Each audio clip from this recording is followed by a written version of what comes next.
जफर साहब, how do you see, कैसे देखते हैं आप ये जो मामला भी है? जो बाइडन साहब अब सदर मुंतखब हो गए हैं, उन्होंने ओहदे का हल भी उठा लिया है, आज उन्होंने सिग्नेचर भी कर दिए हैं, जो इमिग्रेंट्स के हवाले से जो मुआहदा किया गया था उसको भी उन्होंने मनसूख कर दिया। पाकिस्तान के लिए आप इसको कैसा देखते हैं, जो बाइडन के सदर मुंतखब होने? देखिए, मैं समझता हूं कि ये अब एक आदमी आया है जो फॉरेन रिलेशंस कमेटी का हेड रहा है यूएस कांग्रेस और सेनेट में, और वो वाकई फॉरेन पॉलिसी के बारे में, उसकी अमेरिकन फॉरेन पॉलिसी के बारे में बहुत जानता है। और जैसे आपने कहा, उसका मशवरा था ओबामा को उसने कहा कि मैं तो सिर्फ अफ़गानिस्तान तुम्हारे से सुन रहा हूँ, अगर तुम वाकई अफ़गानिस्तान में ठीक तरीके से पीस अमन चाहते हो तो पाकिस्तान को शरीक, Pakistan is more important, Pakistan का देखभाल आप करें, क्या आप अफ़गानिस्तान कर रहे हैं? मगर ओबामा ने उसका मामला रद्द किया। अमेरिकन पेंटागन जो था वो तो चाहते थे कि ओबामा अपने ट्रूप्स को बढ़ाएं, ज़्यादा लोगों को भेजें, लड़ाई ये वो। आपको पता है कि फौजी जो हैं वो चाहते हैं कि ठीक ठाक एक्सरसाइज में जाएं और हमारा एक्सपोजर ये हो। तो उन्होंने ओबामा में इसका बात नहीं सुना, और आपको पता है 1,50,000 तक अमेरिकन फ़ौज उधर चले गए हैं। तो ये मैं आपको कहना चाहता हूँ कि एक बड़ी अच्छी बात है कि ये बाइडन आ गया है। और दो चीज़ें सिर्फ मैं आपको कहता हूँ, बाइडन को अभी ये नहीं सोचना चाहिए ये वो 2008 का पाकिस्तान है, ये वो पाकिस्तान नहीं है हुसैन हक्कानी का और आसिफ जरदारी का, ये कुछ और पाकिस्तान है, ये कुछ मुख्तलिफ पाकिस्तान है। वक्त गुजर गया है, हमने कह दिया है नो मोर डू मोर। ये बड़ा ज़रूरी है उनको ये समझना। अगर ये सब मद्देनज़र रख के हमारे साथ ताल्लुक़ बढ़ाना चाहते हैं तो बड़ा खुशैन बात है, और मेरे ख्याल में हमें खुश होना चाहिए। ठीक है, अच्छा, लेकिन एक चीज़ ये भी है जो कि अमरीका के बारे में अक्सर कहा जाती है और गलत साबित भी नहीं होती अगर तारीख के औराक को पलटा जाए, वो ये बात है कि जब उनका काम होता है तो पाकिस्तान सबसे अच्छा होता है, लेकिन अगर उनका काम निकल जाता है तो अजीब व गरीब किस्म के जो एक उनके पार्लियामेंट में बिल लाए जाते हैं जिसमें कभी कहा जाता है कि इनकी इमदाद बंद कर दी जाए, कभी ये कहा जाता है कि फ्रंट लाइन इत्तेहादी का जो उनका रुतबा है या उनका स्टेटस है उसको ख़त्म कर दिया जाए। तो इस वक्त जो कि अब मुआहदा हो चुका है, मामला सारा हो चुका है, इंट्रा अफगान मुआहदा अभी रहता है, वो भी कुछ वजूहात की वजह से, अफगानिस्तान के अपने मामलात की वजह से तातुल का शिकार है। तो क्या आप समझते हैं कि मामला अभी भी वैसे ही होगा? जो बाइडन का वो पर्सनल इंटरेस्ट था पाकिस्तान से, या फिर उनका अपना एक कौमी इंटरेस्ट था जिसकी वजह से पाकिस्तान की तरफ उनका झुकाव था? नहीं, देखिए, पर्सनल इंटरेस्ट को तो आप मद्देनजर रखिए, वो तो कोई होता ही नहीं है पर्सनल इंटरेस्ट। वो क्या पर्सनल इंटरेस्ट हो सकता है? नेशनल इंटरेस्ट उसका ये है कि पाकिस्तान के साथ उनके ताल्लुकात ठीक हों और वो गलतियां जो उन्होंने पहले की हैं वो ना करें। Do more is out, do more के तरफ आप ना जाएं। और अगर आप समझते हैं कि आप सैंक्शंस या पेनलाइज कर सकते हैं पाकिस्तान को, हमारा एड या जो असिस्टेंस आप देना चाहते करें आप, बेशक। हम लोगों का आपसे क्या मिल रहा है आजकल? ट्रंप ने तो हर चीज रोक दिया, बल्कि ट्रंप ने तो गाड़ी दे के हमारी चीजें रोक दी हैं, बदतमीजी करके हमें तरह, और हमने फिर भी कोई सर, मैं इसकी तरफ आ रहा था। बेसिकली मेरा जो अगला सवाल था वो यही था, फिर मैं आगे बढ़ूंगा, इमरान साहब की तरफ जाऊंगा। ट्रंप ने जो जबान इस्तेमाल की थी, गालिबन वो मैं गलत नहीं कह रहा हूं, अगर मैं गलत कह रहा हूं तो आप तस्दीक कीजिएगा, उन्होंने कहा था कि पाकिस्तान ने हमसे इमदाद दी और हमें ही डबल क्रॉस किया, बाईपास किया, हमें धोखा दिया।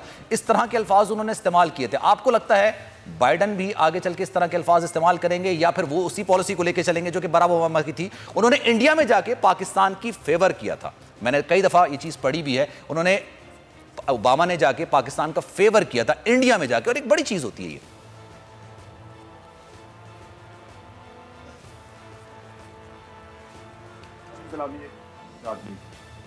उसने सारी जिंदगी जो है वो नूरा कुश्ती करवाई है, रेसलिंग की दुनिया से वो आया था, और जो टेलीविजन के ऊपर उसका टाइम है वहां पे भी वो नूरा कुश्ती करता था। तो वो नूरा कुश्ती का मास्टर था, वो इसको जानता था। वो कभी भी मारता नहीं था, सिर्फ डराता। प्रैक्टिकली उसने कोई नई जंग शुरू नहीं की, सिर्फ धमकियां लगाता रहा और शेखियां मारता रहा, वो इस किस्म की हरकतें करता रहा। प्रैक्टिकली वो कुछ भी नहीं था, बुज़दिल आदमी था, वो अमेरिका को चीजों में से निकाल रहा। और अमेरिका की जो लीड करने की कैपेसिटी है वो डोनाल्ड ट्रंप के दौर के अंदर वो काफी हद तक डैमेज हुई। अभी बात जो जफर वाली साहब ने फरमाया, उन्होंने कहा वो पाकिस्तान नहीं है, एग्जैक्टली वो पाकिस्तान नहीं है। बिकॉज जब आप चले जाते हैं सर 2000 से 2010 के दरमियान, तो इस बीच में पाकिस्तान के पास ऑप्शन नहीं थे। We were looking towards USA, America की तरफ हमें देखना होता। फिर यहाँ की जो पॉलिटिकल पार्टी थी, यहाँ की जो एस्टेब्लिशमेंट थी, उनकी घुट्टी में पड़ा हुआ था कि अमेरिका की तरफ देखना है और उन्हीं से मांगना है और उनकी तरफ जो है वो तवज्जो रखनी है, फोकस शिफ्ट नहीं होना चाहिए। लेकिन गुज़िश्ता 10 सालों के अंदर पाकिस्तान ने बहुत हद तक अपना फोकस शिफ्ट किया है। Now we have option. हमारे पास चाइना है, हमारे पास रशिया है, सेंट्रल एशिया है, ईरान है, तुर्की है, हमारे पास मलेशिया है। इस रीजन के अंदर अगर आप इंडिया को सिर्फ एक निकाल दें तो अभी बांग्लादेश के साथ आपने एक मुआहदा किया है। इस पूरे खित्ते के अंदर पाकिस्तान एक जुग्राफियाई अहमियत इख्तियार करता चला जा रहा है सबकी ट्रेड के लिए। अब अमेरिका की मजबूरी हम रहेंगे।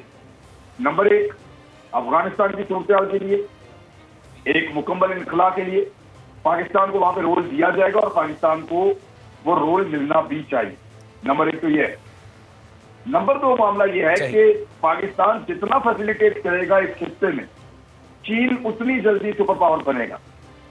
अब पहली मरतबा ऐसा हो रहा है कि इदारे अपनी रिपोर्टें दे रहे हैं कि चीन का 2023 में यह अंदाजा लगाया जा रहा था कि उसकी इकोनॉमी अमेरिका से आगे चली जाएगी, लेकिन अब ये पता चल रहा है 2033 में, और अब ये पता चल रहा है कि चीन ये काम 2028 में कर देगा, 5 साल पहले। तो चाइना बहुत तेजी से अमेरिका की इकोनॉमी को काट के आगे बढ़ रहा है। चंद साल बाकी रह गए। अगर उसकी रफ्तार को सुस्त करना है तो अमेरिका के पास 2 ही ऑप्शन हो सकते हैं, या पाकिस्तान किसी ना किसी तरह डबल गेम करे और अमेरिका के लिए इस्तेमाल हो, यहाँ पे इस तरह की हुकूमतें आ जाएं या इस तरह के फौजी आ जाएं, इस तरह के जर्नैल या इस तरह के लोग आ जाएं जो अमेरिका के लिए काम करें और चाइना की तरक्की की रफ्तार को सुस्त करने में अपना रोल प्ले करें, या वो इस बात में कामयाब हो जाए कि इंडिया के साथ चाइना की एक जंग हो जाए और उसकी बुनियाद के ऊपर कुछ पाबंदियां लग जाएं चाइना के ऊपर, यूरोपीय यूनियन में और दीगर कुछ और ममालिक में, मगरबी ममालिक में और गल्फ में, ताकि चाइना की तरक्की की रफ्तार सुस्त हो जाए। इसके अलावा उनके पास ऑप्शन कोई नहीं है। पाकिस्तान से वो बिगाड़ेंगे नहीं, क्योंकि पाकिस्तान वो दरवाजा है जिससे गुजर के चीन बहुत तेजी से तरक्की की मनाजिल तय करेगा और अमेरिका को सुपर पावर बनने के रास्ते में या सुपर पावर रहने के रास्ते में जो सबसे बड़ी रुकावट है वो इस वक्त चाइना है। अब अगर आप इस वक्त जो लोग जाते हैं, ट्रैवल करते हैं, उनसे आप पूछें तो आपको पता चलेगा कि जो चाइना में जाएंगे तो वो बड़े डिसिप्लिन है, उनके रोड बेहतर है, उनके इदारे बेहतर है, उनका इंफ्रास्ट्रक्चर बेहतर है, वो ज्यादा बेहतर काम कर रहे हैं, उनके अंदर यूनिटी है, वो हुकूमत की बात मानते हैं, रेट ऑफ द गवर्नमेंट है, लॉ एंड ऑर्डर बेहतर है। ये चीजें चाइना में इस वक्त हैं और इसीलिए वो कोरोना वायरस से भी चीज को जो वहां से शुरू हुई उन्होंने शिकस्त दे दी। अब आप अगर अमेरिका में चले जाएं तो उनकी चंद रियासतों को छोड़ के आप रात के वक्त ट्रेवल नहीं कर सकते। पुलिस को अगर आप कॉल करें तो पुलिस कई घंटे तक आती नहीं है कि सुबह होने का इंतजार करें, हम तब आएंगे। कई रियासतों में होटलों के अंदर लिखा हुआ है कि जनाब आप रात को बाहर निकले तो अपनी जिम्मेदारी से निकलेंगे और अपने कमरे का दरवाजा मत खोलिए। इसी अमेरिका के अंदर इंफ्रास्ट्रक्चर आपको चंद बड़ी रियासतों के अलावा कहीं मिलता ही नहीं है। लॉ एंड ऑर्डर की सिचुएशन नहायत खराब है, लोगों का एतमाद नहीं है, यूनिटी खत्म होती जा रही है और उनका डिसिप्लिन भी नहीं है। हालांकि वो बहुत बड़ा मुल्क है, बड़ा तगड़ा मुल्क है, टेक्नोलॉजी में बहुत आगे है, दुनिया की सबसे तगड़ी फौज उनके पास है और वो वाहिद मुल्क है जो एयर डोमिनेंस की उसके पास सलाहियत है, यानी वो किसी भी मुल्क की पूरी सजाई एरिया को वो डोमिनेट कर सकता है लंबे अरसे के लिए। ये सलाहियत किसी और के पास नहीं है। हम फॉर द टाइम नहीं करते हैं फिर वापस आते हैं, टाइम नहीं करते हैं वापस आते हैं। अमेरिका के पास इतने ज्यादा एयरक्राफ्ट और ऐसी जबरदस्त एयरपोर्ट की उनके पास फ्लीट है कि वो पूरी की पूरी एयर डोमिनेंस करने की सलाहियत रखता है किसी भी मुल्क के ऊपर। तो ये बहुत ताकतवर मुल्क है, लेकिन अंदर से बहुत खोखला होता जा रहा है। अब जो बाइडेन की कल की अगर आप तस्वीर निकाल के देखें तो पता चलता है कि वो आदमी फोकस करने वाला है कि अमेरिका को इंटरनली वापस ठीक कैसे करना है। चाइना को अंदरूनी तौर पर कोई चैलेंज अब सामने नहीं है, वो बैरूनी उनके साथ मामला है, लेकिन वो अंदर से इतने जबरदस्त तरीके से मजबूत हो चुके हैं कि वो मुकाबला करने की सलाहियत रखते हैं और वो कर भी लें।